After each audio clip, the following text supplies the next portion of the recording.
Right, so imagine waking up, turning on BBC Breakfast with your morning coffee, maybe some toast, thinking you'll catch up on the weather and some light human interest stories, and instead you get to watch the BBC deliver yet another humiliating blow to Keir Starmer live on national television. Because apparently the Prime Minister's day wasn't going badly enough already without nearly 40 of his own MPs publicly telling him to shove his jury trial reforms where the sun doesn't shine. Welcome to UK Political Insight, where the rebellions are mounting, the backbenches are restless, and Keir Starmer is discovering that winning a massive majority doesn't actually mean your own MPs will do what you tell them. Today we're diving into the jury trial controversy that's got Labour tearing itself apart, why limiting jury trials might be the hill Starmer's government dies on, and whether this is just another backbench grumble or the beginning of something much more dangerous. So here's what happened. BBC Breakfast's chief political correspondent Henry Zeffman delivered the news this morning that nearly 40 Labour MPs have written to Starmer warning they're not prepared to support proposals to limit jury trials. The letter, signed by some fairly heavyweight names, including Diane Abbott, says the plans are not a silver bullet to reducing the backlog in trials and represents an ineffective way of dealing with the crippling backlog in the criminal justice system. Carl Turner, MP for Hull East, has explicitly told Starmer to drop the proposals and said many more MPs not on the letter have indicated they'll rebel if necessary. That's not a polite disagreement, that's a direct challenge to the Prime Minister's authority on a major government policy. The policy in question comes from Justice Secretary David Lammy, who's proposed reserving jury trials only for serious charges like rape and murder and cases with likely sentences over 3 years. Everything else would be heard by a judge alone in new swift courts within the Crown Court system. The justification is the backlog, which is genuinely horrific. Crown courts are drowning in cases. Victims and defendants are waiting years for trials, and current projections suggest caseloads will hit 100,000 by 2028. That's not just inconvenience, it's a complete breakdown of the justice system. Justice delayed is justice denied, and when people are waiting years for their day in court, the system has failed. Lammy's defended this by pointing out that magistrates already handle 90% of criminal cases, only 3% of trial cases go before juries anyway, and almost 3/4 of Crown Court trials would continue with juries under the changes. He says the new system would deal with cases a fifth faster than jury trials, which would make a meaningful dent in the backlog. On paper, that sounds reasonable. You're not abolishing jury trials, you're just targeting them at the most serious cases while handling medium severity offenses more efficiently. What's the problem? Well, the problem, and this is where it gets constitutionally and politically fraught, is that trial by jury is one of those fundamental rights that British people hold pretty sacred. It's literally in Magna Carta, the idea that you're judged by your peers, not just by the state. Yes, magistrates handle most cases already, but those are minor offenses. When we're talking about either-way offenses that could be heard in Crown Court, we're talking about things like theft, burglary, assault, fraud, stuff that can result in serious sentences and criminal records that destroy lives. Telling people they don't get a jury for those cases because we're too incompetent to run the justice system efficiently is a tough sell. The symbolism matters enormously. Juries represent the people having a say in justice. They're a check on state power. They ensure the law is applied with common sense and community standards. Judges are brilliant legal minds, but they're also part of the establishment, part of the system. And there's something powerful about 12 random citizens deciding guilt or innocence. Removing that for efficiency reasons feels like trading fundamental rights for administrative convenience. And that's the kind of thing that makes even moderate people very uncomfortable. Zeffman's analysis on BBC Breakfast was particularly pointed. He noted that most of the MPs signing the letter are from the left of the party who oppose an awful lot of what Starmer's government does.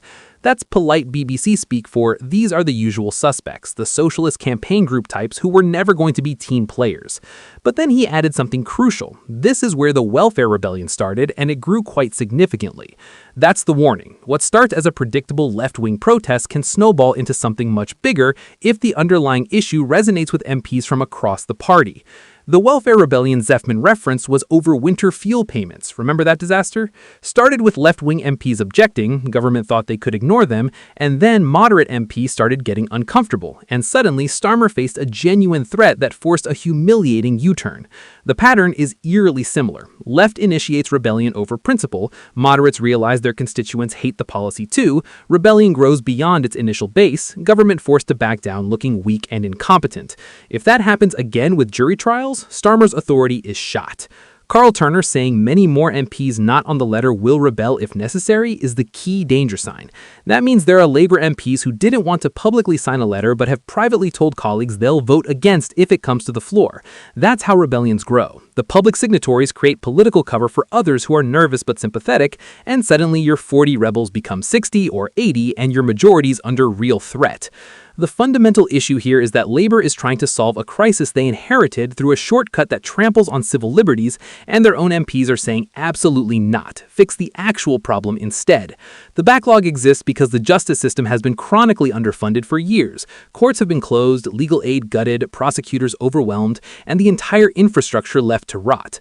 The solution isn't removing jury trials, it's investing in the courts, hiring more judges, supporting prosecutors, rebuilding capacity. But that costs money and takes time, neither of which the government wants to spend. So instead we get swift courts without juries, which solves the immediate political problem of embarrassing backlog numbers while creating a much bigger problem about civil liberties and whether we're becoming the kind of country that dispenses with inconvenient democratic protections when they're administratively burdensome. That's a very slippery slope, and MPs are right to be deeply uncomfortable sliding down it. Diane Abbott's signature on this letter is particularly significant. She's the longest-serving black MP in Parliament, she's a former Shadow Home Secretary, and she has moral authority within Labour that goes beyond factional politics. When Abbott says something's wrong on civil liberties grounds, moderate MPs listen because she's been fighting these battles for decades. Her involvement elevates this from predictable left-wing griping to a serious challenge with cross-factional potential. The comparison to other judicial systems is interesting. Some countries use professional judges more extensively than Britain, and their systems function fine. But Britain has a particular constitutional tradition where jury trial is seen as fundamental to liberty. You can't just import practices from continental legal systems and expect British people to accept them without resistance. The cultural attachment to jury trials runs deep, and dismissing that as irrational or outdated misses the point that rights aren't just about efficiency. Lammy's defense of this by pointing out that magistrates already handle 90% of criminal cases meant to minimize concern but actually highlights the issue.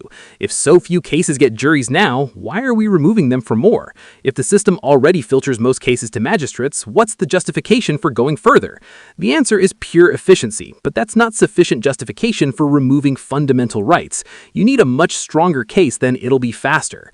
The political dynamics are brutal for Starmer. He's already facing rebellions on multiple fronts. Union leaders are calling him rudderless and saying his replacement is inevitable. His poll numbers are collapsing. Local elections in May are predicted to be a bloodbath. And now his own MPs are publicly defying him on justice policy, one of the core functions of government. Each rebellion makes the next one easier. Each climb down makes him look weaker. And weakness in politics is fatal. The irony is that Starmer's entire brand was competence and seriousness after years of Tory chaos. He was supposed to be the adult in the room, the guy who could actually govern effectively. But 6 months in, he's got union leaders declaring him finished, backbenchers in open revolt, and the BBC delivering humiliating blows at breakfast television. That's not competent governance, that's rapidly losing control of your own party while the public is watching in real time. The justice system backlog is genuinely serious and needs addressing. Nobody disputes that. Victims waiting years for trials, defendants stuck in limbo, the whole system grinding to a halt, that's unacceptable. But the solution can't be to fundamentally alter constitutional protections because we're too incompetent or unwilling to invest in making the system work properly. That's treating symptoms while ignoring the disease, and it creates its own set of massive problems. If Labour forces this through despite backbench opposition, they'll win the vote because of their majority but lose politically. They'll look authoritarian, dismissive of civil liberties, and willing to override their own MPs' principled objections. If they back down, they look weak and directionless, unable to implement their own policies. Either way, it's a lose-lose, which raises the obvious question of why they proposed this in the first place without building consensus. The growing list of areas where Labour MPs are prepared to rebel is the real story here. Welfare, defense spending, EU relations, digital ID, now jury trials. It's death by 1,000 cuts. No single rebellion might be fatal, but collectively they paint a picture of a party that's deeply divided about what it stands for and a leadership that can't command loyalty even with a massive majority. That's unsustainable, and something has to give. Turner's warning that rebels will vote against if necessary is a direct challenge to whips and leadership. He's saying we're not bluffing, push this to a vote and watch what happens. That's the kind of language that should terrify number 10 because it means they've lost the ability to manage their backbenches through the usual combination of threats and favors. When MPs are willing to publicly defy leadership knowing there will be consequences, leadership's authority is already gone. The BBC delivering this as a humiliating blow is particularly cutting because the BBC is supposed to be neutral and measured. When even their framing suggests this is damaging to the government, that tells you how bad the optics are.